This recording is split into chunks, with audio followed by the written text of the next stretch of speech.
Hello, nandito po ako sa isang lugar na meron po tayong vlog sa pagsasama po ng mag-asawa.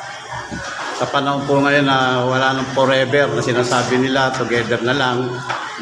At patunayan po natin kung talagang ito ay umiiral pa rin sa panahon ngayon. Tingnan po natin yung mga nagpapatibay sa pag-asawa. Meron po ako isang sample dito, isang ehemplo po ng mag-asawa.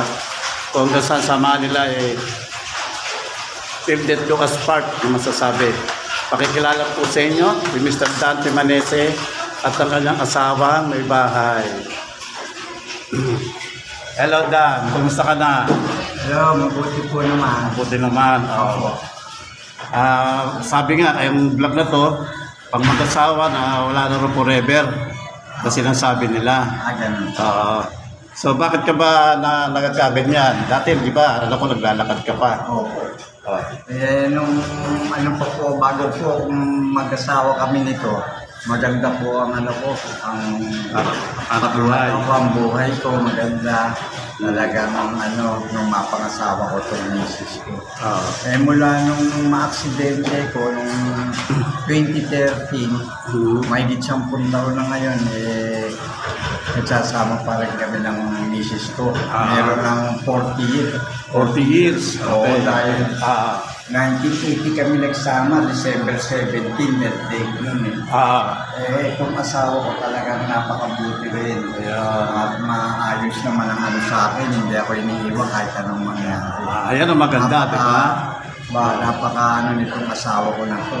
Pero sa isang pagsasama, kailangan din yung bigayan kayo, yung talagang wala kayong lahat ipapiyaan nyo sa sarili nyo para maganda pagsasama nyo. Para tumagal kayo ng gusto. Kasi kung iba-iba ako, iiwan ako nitong asawa ko kasi wala na akong trabaho, Pero talagang sa palagay ko hanggang sa kamatayan na kaming dalawa dito dahil talagang itong asawa ko na ang pagsasama namin. Nagbibigayan kami, hindi kami nag-aaway na nag-aaway. Lakas mo konti ang boses. Boses malakas mo konti. Opo.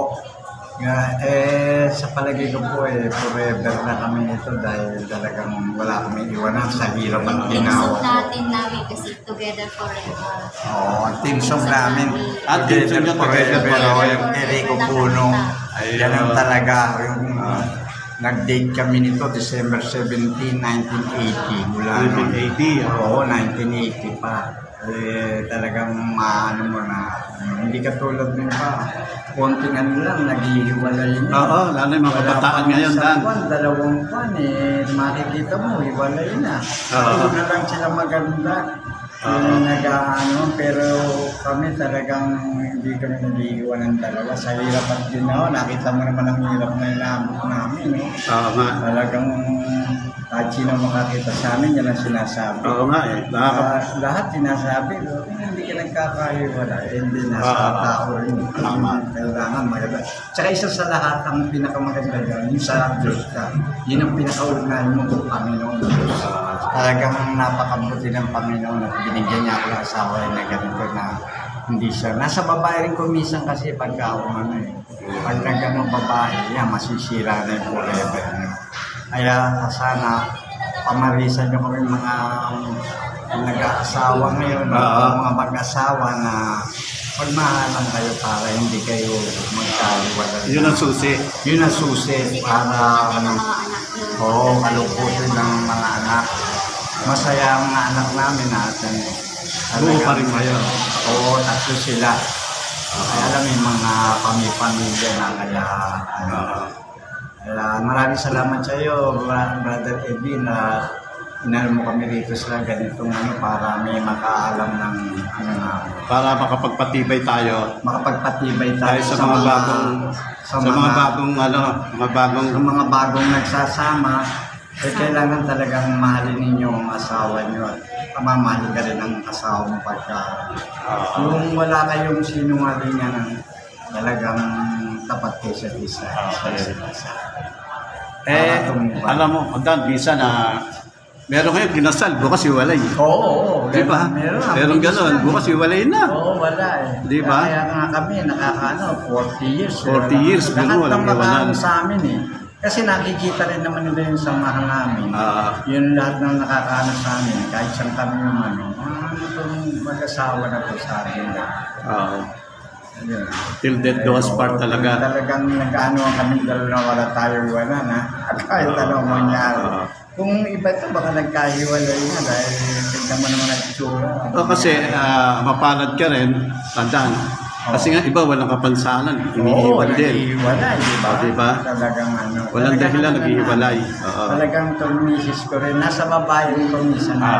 Tama. Pagka matibay yung babae, kahit anong mangyari, walang hindi kayo magkakahiwalay. Tama. Talagang bigayan, talagang Kaya- pagusyaran. Kaya tama yung sinasabi natin minsan sa kinakasal, till death do us part. Oo. Walang iwanan. Wala. So, hindi lang ngayon natin masabi na wala nang forever. Oo. Di ba? Ngayon, meron pa pala. Siguro yung mga pinanganak ng mga 80s, baka wala na. Wala na. Pero yung mga pinanganak ng 1950, 60, kagaya natin, talagang forever pa rin, kagaya namin mag-asawa. Oo. Forever pa rin. Oo. Di ba? Ang sikreto nga yung higayan, pasensyahan. Oo. Mahalan talaga kayo. Oo, Sa tama. isa't isa. Walang nagawa ng ano. Walang Yun ang lihiman. susi, maganda. Higit sa lahat yung Panginoon talaga. Yung sa gitna, ano? Oo, nandun siya. Lagi lang siya ang inuuna para hindi kayo Tama. mag-inalangin. Tama. Puro panalangin lang. Yun ang pinakasusi din. Kung wala rin yun, wala. Hindi. Siyempre, kung ano na nasa iyang ng lalaki, ganyan. Hindi katulad yung pareho kayong mahal sa Diyos. Hindi kayo magkataon. Inuunan niyo yung Diyos. Kaya Diyos na rin ang ano niya kung... So, kailangan sa samahan dan nasa gitna ang Diyos sa inyo. Yan ang number one. Yan ang pinaka-the best sa lahat. Wala na na talaga. Kasi pag nasa inyo, Diyos, nagpapahalat talaga kayo. Kasi nakakapagpatibay sa inyo, kahit sa nakikita ka, tulak-tulak ka ni Mrs. sa wheelchair. Oo. Di ba? Sakripisyo talaga eh. Oo, yun lang. Kaya sabi, is full of sacrifice. Sabi, ayun. Kaya sabi nga, marami nga nakakapansin na kahit saan, magkasama kayo. Oo. Di ba? Umulan, bumagyo, magkasama pa rin, di ba? Magkasama kami. Init, lahat. Di ba? Lahat ng hirap inabot namin dalawa. Pero hindi kami nag-iiwan. Tama Masarap. yun. Ang misis ko yung lagi nakangiti kahit nahihirapan. Tsaka hindi, Hindi na siya mahihima.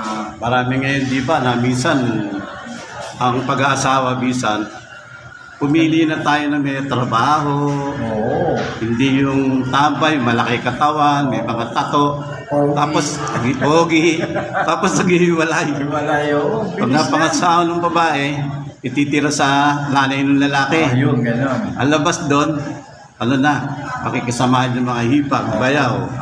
Parang katulong, ang labas ng ano, di ba? Kaya, ayun. Kumusta naman kahit paano, no? Nakakaraos din, ano? Oh, yes. Kaya tayo, naging ehemplo tayo. Na yung visa ng kasal, matrimonya, wag natin baliwalain. Di ba? Kasi pag tayo pumari sa iba, pag nakakita ng iba, Ano lang kami. minsan kahit walang kapansanan, iniiwan yung asawa. Oo, kahit na ano Diba? Minsan, mga tingnan mo, ang ganda-ganda ng ano, pag ano, wala eh. Makita mo na, wala eh. Yung iba nga nag-abroad para gumanda yung buhay. Oo. Minsan, babae talaga ang natutukso. Oo, tama. Aalis sa abroad, pagpaplanong mag-abroad, Oo, magbebenta ng lupa o kalabaw, tama. magyayakapan sa airport, Oo. tapos hindi mag-iwalay. Oo, Pagdating ng abroad, iba na. aga na. Di ba? Pag nireklamo, sasabihin yung lalaki nananakit, Yun, oo. nasenggo, Ano sasabihin? o ano na. Paano kasi, meron ng third party involved. Di ba? Ayan. Kaya ako, nakapag-abroad din ako. Oo nga. Pero lumabas din ako rin yung misis ko. Tama. Kaya nga, sabi nga, Dan, hindi ka naman naging mayaman. Hindi ka naman maraming pera, pero binigyan ka naman ng Diyos ng mabuting asawa. Oo, yun ang tama. Di ba? Oo. Kasi iba dyan, ang daming pera, aga-abroad. Pero nasisira ang pamilya. Oo, pagdating, Masisira ang pamilya eh, no? Tama. Lahat nasa kanila na, may kotse, may bahay, may alas, pera. Pero tingnan mo, di ba? Pati yung mga anak, Broken home. oo, ano pa. Kaya sabi nga, hindi lahat binibigay ng Diyos sa tao eh. Ayun, tama. Di ba? Oo. Kaya nga ganyan mga ano mo, mapalad ka. Kaya ako maswerte na akong tao. Yes, Kasi binigyan tama. ako ng Panginoon ng ganitong babae. At saka buhay ka pa. Wala nang makikitang ganito ngayon. Wala na. Pare, kahit ano pa gawin ko, nakita ko sa lahat ng takbo ng buhay. Dahil nga iba, di ba, wala nga sakit, iniiwan eh. Palakas pa sa kalabaw. May tsura din yung lalaki. Oo. Minsan, pagpapalit pa sa pangit. Di ba? Ito mga pangit na ano ngayon, naging inapti pa, choosy pa sila eh. Di ba? Choosy pa sila. Oo. O feeling ko Ako ako. kami, 71 na ako. Siya, 50 na, 56 na. 56, dahil laki rin ang age gap nyo. Parang ano pa kami. Matampatan. Na-aksidente pa ako. Doon lang, buhay ka pa. Sipin mo talagang Tsaka nasubok ko talaga to nung nasa ospital ako. Talagang hindi niya ako iniiwan. Talagang nandun siya kahit ano. Kaya, Nagkagalitan na nga siya ng doktor dahil sinasaway niya yung doktor na alisin yung mga ano. Dahil sigaw ko ng sigaw na. Ano talaga oo, sa pagkasunod sa talagang Sigaw to. ko siya sa sakit. Sabi ko, Dok, di ba pwede nga nawa na anesthesia yung panglanggas? Nagalit yung doktor, pinalalabat na kami. Sige, umuwiin sa iba. Sabi gano'n, pubil ba kayo? Sabi, baka lumalabas pa lang kayo dyan sa pinto. Patay na yung asawa mo. Nakita ko talaga. talagang siya nakalaan sa'yo eh. Siya ang Kaya destiny. yung binigay siya sa akin ng Panginoon. Yeah, parang kantang ikaw ang bigay ng may kapal. Ayun. Di ba? Wala ka na mayaman, wala kang pera, wala kang kotse, pero binigyan ka naman ng asawang maunawain. Galing Napakabuti. sa Panginoon. Yeah, lahat naman ng mabuti galing sa Panginoon eh. Oo. Di ba? Kaya mapalad ka eh, di ba? Talagang wala. Paulit-ulit pa wala nating- akong hihilingin pa. Paulit-ulit man nating isipin na kumpleto ka nga. Wala ka namang asawa. Oo. Wala kang sakit. Wala kang ano, di ba? Pero tingnan mo ang pamilya mo. Kalat-kalat. Oo nga. Ayan. Kaya marami na natutuwa. Pakikita sa inyo yung talaga yung mga tao na may forever sa kabila ng lahat. Di ba? Sa akin ng Panginoon. Yes. Oo. Basta yan, nilagay mo sa puso mo. Okay. Okay. Sige. Kaya bigyan mo ng isang message masasabi mo sa mga kabataan nag-aasawa. Sa mga bagong mag-asawa o dati na mag-asawa, sana tularan nyo kami na lagi kayong magmahalan, yung away-away, tapos iwalay ka agad. O ganun. Kailangan mahalin yung asawa nyo. Mamahalin ka rin nila. Hanggang ano. Tapos, ang pinakamalaga nasa inyo, Panginoon. Yeah. Yan ang pinaka-number. Kayo, Mrs. Ano naman yung mensahe nyo? Sa akin ka naman, Bilang babae. Sige, sa mga babae. sa lahat ng mag-asawa, bata man o matanda, sa oras na nakadarama ng galit sa buhay, pakaisipin na magpasensya. Magpasensya ng todo-todo. Kasi upang hindi magkasakitan. Tama. Hindi sila magkaiwalay. Dadaanin ang galit ngayon, alam niyo yung mga galit, dumadaan lang yun. Ayan. Okay. So, dito na lang. Para makapagpatibay tayo sa mga bagong mag-aasawa. Diba? Isa kayong uliran, walang iwanan, yung dead goes part, na sinasabi na hindi lang sinasabi, dapat ginagawa. Okay. So, saan ba yun? Ba't ako napunta dun? Ayun. So, hanggang dito na lang po, mga buhay mag-aasawa at mag-aasawa pa lang. Ito po ay isang magandang halimbawa na tularan natin.